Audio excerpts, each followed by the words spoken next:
Well, President Trump saying today the North Korean crisis is far from over. His statement coming one day after the rogue nation pledged to stop testing long-range missiles and also shut down its nuclear testing site.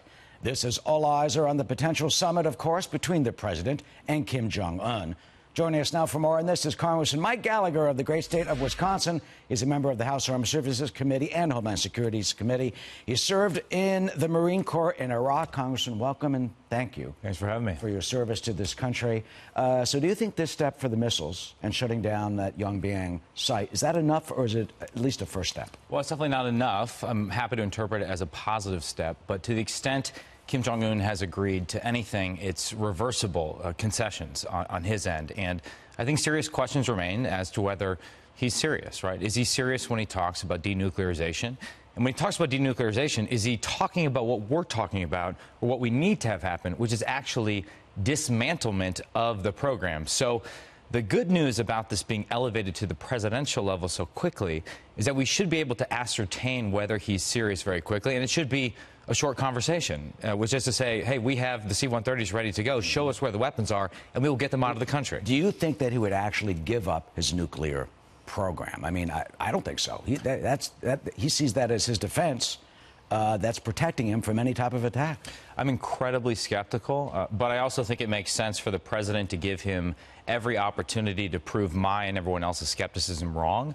I do think the strikes in Syria, let me explain this, help in the sense that it sends a message to everyone around the world, including Kim Jong Un and General Secretary Xi in China, that we are willing to take action in defense of our interests. And I also think it's critical that the president recently said he's willing to walk away from these talks. I think where President Obama really got himself into trouble with the Iranian nuclear negotiations is that it was very transparently obvious from day one that he and his administration were desperate for a deal, any deal, and we're unwilling to walk away under any circumstances, and that's why we wound up with a bad deal. So if Kim Jong Un is not serious, then we can walk away and continue down the path of maximum pressure. Well, you know, that exact point is what John Bolton told me just a few weeks ago. Ambassador Bolton, now the National Security Advisor, had been on Fox News with us here for 15 years. He told me a couple of weeks ago that it should be a short meeting if Kim Jong Un doesn't agree to some specifics. Here is Ambassador Bolton just 4 weeks ago talking about that. Listen. I think they're very worried that, unlike Barack Obama and other of his predecessors, when President Trump says he's prepared to use military force, he means it, and he's not afraid to do it. But I think it's also consistent with the joke I like to tell, a question: how can you tell when the North Korean regime is lying? Answer: when their lips are moving. So I think they're very surprised at this.